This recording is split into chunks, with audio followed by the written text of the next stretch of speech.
নমস্কার বন্ধুরা, Madhumita recipe village ফুডে সবাইকে স্বাগত জানাই। আজকে আপনাদেরকে বানিয়ে দেখাবো নতুন একটি রেসিপি। আজকে কাঁচা আম দিয়ে খেসারি ডালের বড়া টক বানিয়ে দেখাবো। দেখুন, আমি এখানে একটা কাঁচা আম নিয়েছি। কাঁচা আমটাকে কেটে খোসা ছাড়িয়ে অর্ধেক নিয়েছি, দু টুকরো করে। আর নিয়েছি সর্ষে বাটা।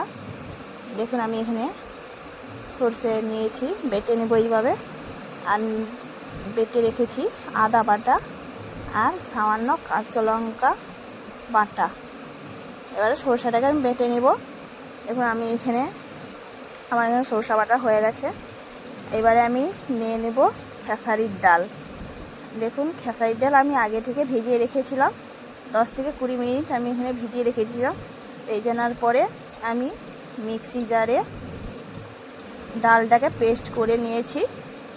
দেখুন, এইভাবে আমি ডালটাকে পেস্ট করার পরে এবারে দিয়ে দেব 2 চামচ মতন লবণ আর দিয়ে দেব হলুদের গুঁড়ো। ভালো করে মেখে নেব ডালটাকে। আবারও দিয়ে দেব আদা বাটা। আদাটা যে বেটে রেখেছিলাম দিয়ে দিলাম আদা বাটা। আবারও এইভাবে মেখে নেব ডালটাকে।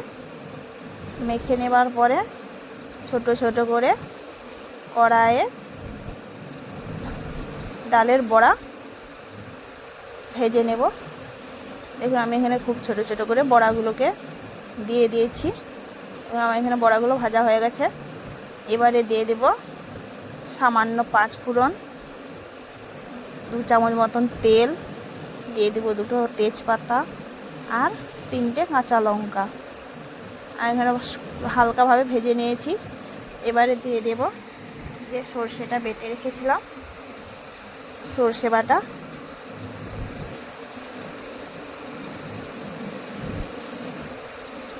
আজকে এই খেসারির ডাল দিয়ে কাঁচা আম দিয়ে পাতলা টক বানাবো। খেতে খুবই সুস্বাদু লাগবে এই খেসারির ডালের আমের পাতলা টক। এই গরমে তো খুবই ভালো। দেখুন, দিয়ে দেব 1 চামচ মতন হলুদের গুঁড়ো আর দিয়ে দেব কেটে রাখা কাঁচা আম 2টো। এই আম গাছে পাড়া। দেখুন, আমার এখানে বড়াগুলো আমি ঝোলের মধ্যে দিয়ে কিছুক্ষণ আমি ফুটিয়ে আমি নামিয়ে রেখেছি।